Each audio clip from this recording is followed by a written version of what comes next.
We've all seen it before, those moments when a child is overwhelmed by big emotions.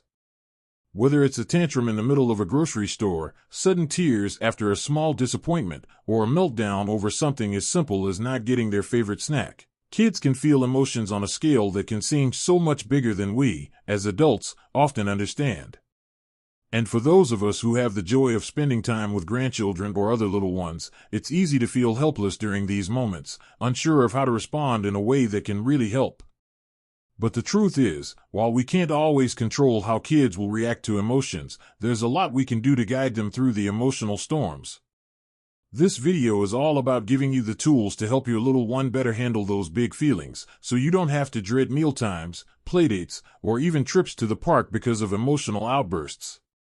We're going to talk about 4 powerful strategies that will make a world of difference in how your child processes and responds to emotions, and these strategies aren't just for you, but for parents, caregivers, or anyone who plays a role in a child's life. Now, I know that as we age, we tend to become more aware of how kids need emotional guidance. It's something that might hit a little differently when we see younger generations, whether they're our own children, grandchildren, or neighbors' kids, navigating a world that's often very different from the one we grew up in. So, let's explore the first strategy, one that has helped countless families, creating a calm and supportive environment. Have you ever noticed that when you're calm, it's much easier to deal with stress and pressure? Well, that same principle applies to kids. If you're stressed or flustered, they'll likely pick up on those emotions and mirror them. Children, especially young ones, don't always have the words to describe what they're feeling. But they're incredibly sensitive to the emotional energy around them. If the environment is calm, they'll feel more at ease, which in turn helps them regulate their own emotions. This doesn't mean that every moment will be peaceful or perfect, but if you can consistently create a safe space where emotions are respected, you'll start to see a positive shift. One simple way to do this is by modeling calmness. Take a deep breath when you feel frustrated or anxious. Let your little one see that emotions are normal, but it's okay to take a step back and breathe. This small action can teach children that it's okay to pause and gather themselves when emotions run high. The second powerful strategy is a little more interactive and something that might take time to implement, teaching children to label their emotions. Now, you may be thinking, how do I teach a child something they don't even know how to feel yet? The answer is simpler than you might think. You can start by helping your child name their emotions in a way that feels accessible to them. Kids often have big emotions, but they may not have the vocabulary to express what they're feeling. Think about a time when a child was upset, and they said something like, "I'm mad," or "I don't like this." They might not know exactly why they feel the way they do, but they can identify the basic emotion. A great way to help children build emotional vocabulary is by using visual aids. You can find emotion charts that feature faces showing different feelings like happiness, sadness, frustration, and excitement. Sit with them and go through the chart together. Ask them how they're feeling today or in a specific moment, and help them pick the face that matches. It's an easy way to get them thinking about what's going on inside. As you continue to do this, you'll notice they start to understand their feelings better. They might even start using words like "I'm feeling frustrated" or "I'm really excited about this." The more they practice, the more capable they'll become at expressing themselves without needing to resort to outbursts. And the best part is, when they can label their emotions, it becomes easier to teach them healthy coping mechanisms, which we'll dive into in a bit. Now, let's take a moment to acknowledge something that's often overlooked: empathy. While it's great to teach your child how to label emotions, it's just as important to show them empathy. This is where the magic happens. When your child is struggling with big emotions, instead of immediately trying to solve the problem, stop for a moment and validate how they feel. Tell them, "I understand you're upset," or "It's okay to feel sad sometimes." Acknowledge their emotions before jumping into solutions. This is something that's powerful not only for children but for anyone who experiences emotional struggles. We all want to feel heard, right? We want someone to listen and understand us. When kids feel like their feelings are acknowledged, they feel safe to express themselves, knowing they won't be dismissed. This simple act of empathy lays a foundation for better emotional intelligence down the road. Now that we've covered two powerful strategies, let's take a moment to reflect. Helping a child navigate big emotions doesn't require grand gestures or complicated techniques. Sometimes, the most effective ways to guide them are the simplest ones: create a calm environment, help them label their emotions, and show empathy. As we continue, we'll talk about the final strategies that will empower your child to better handle the emotional roller coaster that life throws their way. But before we move on to that, take a moment to think about these first two tips and how you might start applying them in your own routine with the kids in your life. Whether you're helping out your own children or grandchildren, or perhaps volunteering with younger ones, these strategies can help smooth out those emotional bumps and lead to better understanding. Next, we'll dive into the last two methods, ones that will take your emotional coaching to the next level. Stay with me, you won't want to miss it. As we continue exploring ways to help your child handle big emotions, we're now going to dive into two more powerful strategies that can transform not just how your child handles their emotions, but also how you can build a deeper connection with them during those tough moments. So far, we've covered creating a calm environment, teaching your child to label their emotions, and showing empathy. Now, let's take things to the next level with establishing healthy emotional outlets and modeling positive emotional regulation. Let's start with emotional outlets. Have you ever noticed how much easier it is to feel better after a good run, a walk, or maybe even just dancing around the house? Physical activity is one of the most effective ways to release pent-up feelings. This works just as well for children as it does for adults. When kids feel frustrated or overwhelmed, they often have too much energy swirling inside them, and they need a way to release it.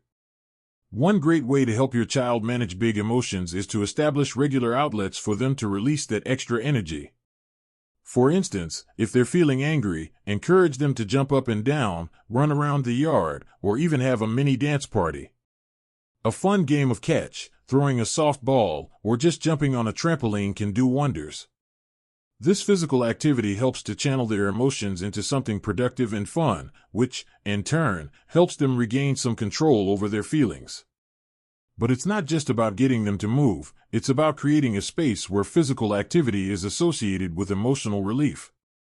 Teach them that it's okay to have big feelings and that moving their body is one of the best ways to feel better.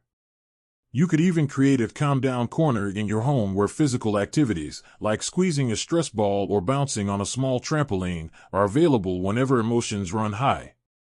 By providing your child with a variety of emotional outlets, you help them learn that they have choices for how to cope with their feelings. Physical activity isn't the only way to let off steam, though. Another important emotional outlet for kids is creative expression. Have you ever noticed how calming it can be to draw, color, or write when you're feeling upset? Kids respond similarly. When they're overwhelmed, giving them a space to express their feelings through art, music, or even storytelling can have an incredible impact. Keep a variety of creative materials on hand: colored pencils, markers, crayons, even Play-Doh or clay. Let them get messy. Let them draw or mold their feelings. It doesn't matter what the picture looks like, the process of creating is often what helps the child release pent-up emotions. You could also introduce the idea of keeping an emotion journal for older children. They can write or draw about their feelings throughout the day and then look back at their artwork to help process what they're going through. Creative expression also encourages children to recognize and express what they're feeling in a constructive way, which ties back into what we discussed earlier about labeling emotions. Instead of bottling things up or lashing out, they can channel those feelings into their artwork or writing. And, of course, this gives you another opportunity to connect with them and show empathy by praising their effort and asking them about their work. Whether it's a painting of a big storm to represent anger or a happy sun to show joy, these small moments help children learn how to understand and manage their emotions better.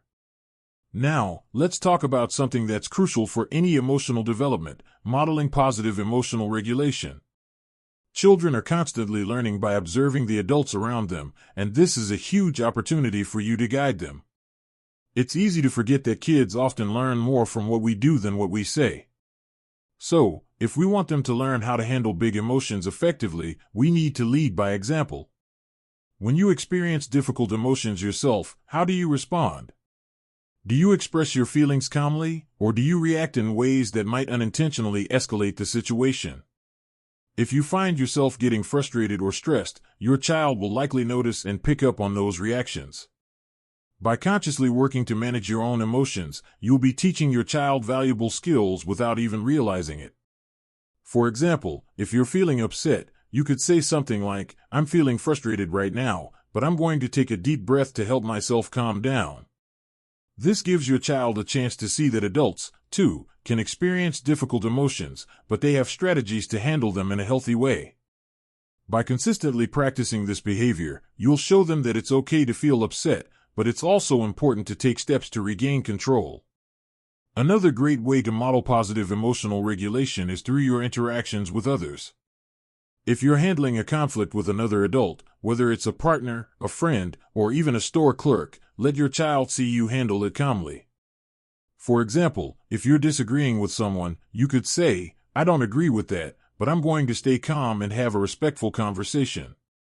Watching you maintain composure will help children understand that they, too, can navigate difficult situations without losing control.